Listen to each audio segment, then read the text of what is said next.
Wow, thank you. George, you gotta have something to say.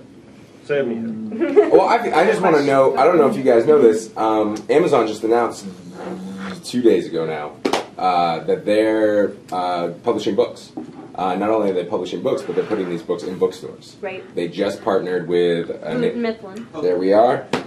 To take, so I mean, it's not just like they recognize this too. You're not, that space is still going to be there. Now it's not going to be the mega stores that we had before, but those spaces are important, and they realize that, and they're already trying to fight to get a piece of that market.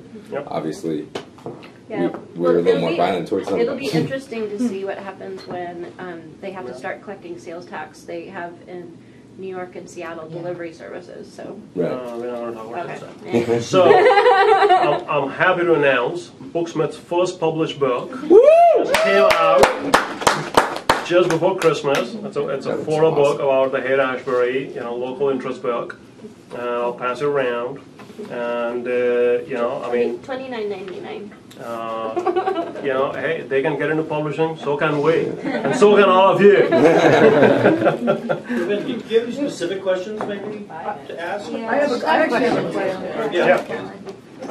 One of the frustrating things about the publishing industry, for me at least, is that they put out all these hardbacks for $30, and they put it out first. And okay, we all know the model, so we won't go through it. But it's really frustrating to have a paperback that all the book clubs would read, come out a year later with no PR. And I'm wondering, as a bookstore, Kepler's perhaps, that you could push. I mean, it seems like that's hurting you too, because people don't buy $30 books anymore. My dad did, and he's gone. They don't. It's not. Yes, people want physical books, but they really, and they might want hardcovers, but they don't want more hardcovers more most people than paperbacks. And the fact they should put paperbacks out first, and the hardcover out a year later when everybody loves it.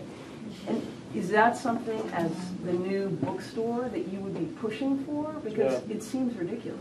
So, it needs to hurt your bottom line. So, good question again. Here's the reality. I think where publishers make money is on those hardcovers, because people still do buy them. They don't buy enough of them, but when they buy them, the margins on those are really good. And that's what publishers are stuck on them. It's like existing profit and existing revenue, and they don't want to let go of it. And I just think that's going to be very hard to change. And I think we change that by getting into publishing and helping you guys start publishing your own books in paperback. The print-on-demand capability is there. There's about 6 bookstores in the country that have already invested and built, and bought, these, espresso print-on-demand machines, which basically let you produce paperbacks in 4 minutes right there in the store. Somebody comes in and says, "Hey, I want Caroline's new book," and it's like, "No problem, I'll print it for you." And right there, Are you guys in 4 going to minutes. have that at Kepler's? We are going to look at that very seriously. We've been looking at that very seriously, for So a that number of years. downloads ebooks? Yeah, you can download ebooks, you can print them, you can do self-published books, you can do all kinds of options. Hardcovers still sell a lot. Frank, how many copies of the Steve Jobs book have you sold now in Kepler's? About 1,300. 1,300 copies of the new Steve Jobs book at full $35 cover price. It is Silicon Valley. Yeah, Silicon Valley. I bet he's got a pretty close number from Murakami too. Really? I know. I bet 10 people in this room have bought Murakami. Yeah. Show of hands who bought the new Murakami book. Sabrina, what's your question? Oh no! First, I just want to say, I mean, I tell you guys this all the time, but I just bears repeating. You're doing such an amazing job with everything there, and I think you really said something. That I agree with about bookstores' role as curators, because there's so much noise. I mean, there are more books now than ever, but there's so much noise. If you go online, it's like, what am I supposed to? Where are the things? You guys are like the buy right of books, and Pitchfork did a really good job online with music with this. You want to be the place that people go to and they trust you implicitly, so they know. And David, we were there last night at Booksmith. We were looking and we were talking about how good the curation is.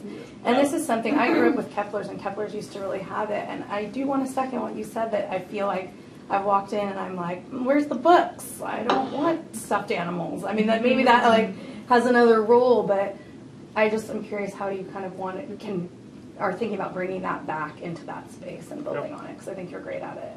I think it's all the things. I mean, the power of an independent bookstore is really selling books based on passion, selling books based on somebody's on the staff has read it, they're excited about it, they're going to hand sell it, they're going to write shelf talkers for it. When we do an event, you're going to be telling people who are walking in the store that this is a great book and the author is going to be there next week and they should come to the event. So to generate that passion at the ground level, and you can't tell people. I mean, people who work in an independent bookstore are very independent. That's the reason they call independent booksellers. You can't tell them that you're going to promote Adam Johnson's book or you're going to promote Sabrina's book. They just have to be able to read it. They have to be able to promote it, and you just have to give them the tools, to be able to do it. So, the collaborative buying that Christin was talking about, which is actually a best practice from City Lights. Paul Yamazaki taught us how to do collaborative buying, in a bookstore, and now we implemented that, and it's working wonders. Because the 14 people who work in the Booksmith, every one of them thinks they're a buyer now. Instead of having one buyer, we have 14 buyers. So we have 14 champions who are, getting excited about books and pushing their books, and so I think that's part of, how you do it. And the other parts is, this is basically simple blocking and tackling. It's better inventory management. It's having the cash to be able to invest in books and keep books around for shelves longer, and not just having, kind of like faster moving front list, kind of titles. Christin has done a lot of magic, with just the, artwork and the aesthetic, elements of the store. So I think it's just kind of like bringing all those things together. So that's something we've done before, so we can do it again. Evan, you had a question? Yeah, I'm just wondering if you can or want to talk more about the nonprofit and the specific kinds of programming that you're going to implement at Kepler's, if it's going to be based on Berkeley Arts, or if it's going to have that as maybe a branch or an arm of it, or how complex maybe it's going to be. And before you answer that, I was just going to mention there's plenty of food and drinks and cookies and everything, so feel free to also get up and grab more stuff too. Yeah. So I have my ideas on what the programming should be, but I feel like it's not really my sole decision. I think this is going to take months to unfold, and it's really more about having a process, and the process is going to be one of hearing from the community of what kind of events people want to see, engaging with all of you, and and figuring out what kind of events do you guys want to help create and be part of. I mean, we love the reading series that you started, and that we held that once at the Booksmith, and you've done that a bunch of other places. Love to do something like that down at Kepler's.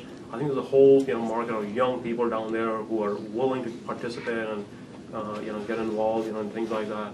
So I mean, really, instead of giving an answer and saying this is the kind of event we want to do because that's just going to be my personal preference, what I would rather say is we're open to all possibilities. Educational workshops if it makes sense. Documentary film screenings and with Q&A with directors if it makes sense. On stage interviews with authors. Regular poetry and open mic nights and reading series. I think a whole bunch of work needs to actually happen to define and create what the programming DNA of this series is going to be. And we have a great building block already because they're already doing 200 author events a year. I mean, there's an event tonight with John Green, who's a young adult teen author, sold out. There's like 1,200 people who paid money to go attend that event. It's happening tonight at the Fox Theater in Redwood City. It's a Kepler-sponsored, Kepler-produced event. So there's already a really good events program there, and you basically just see what's working and then basically expand that and grow that.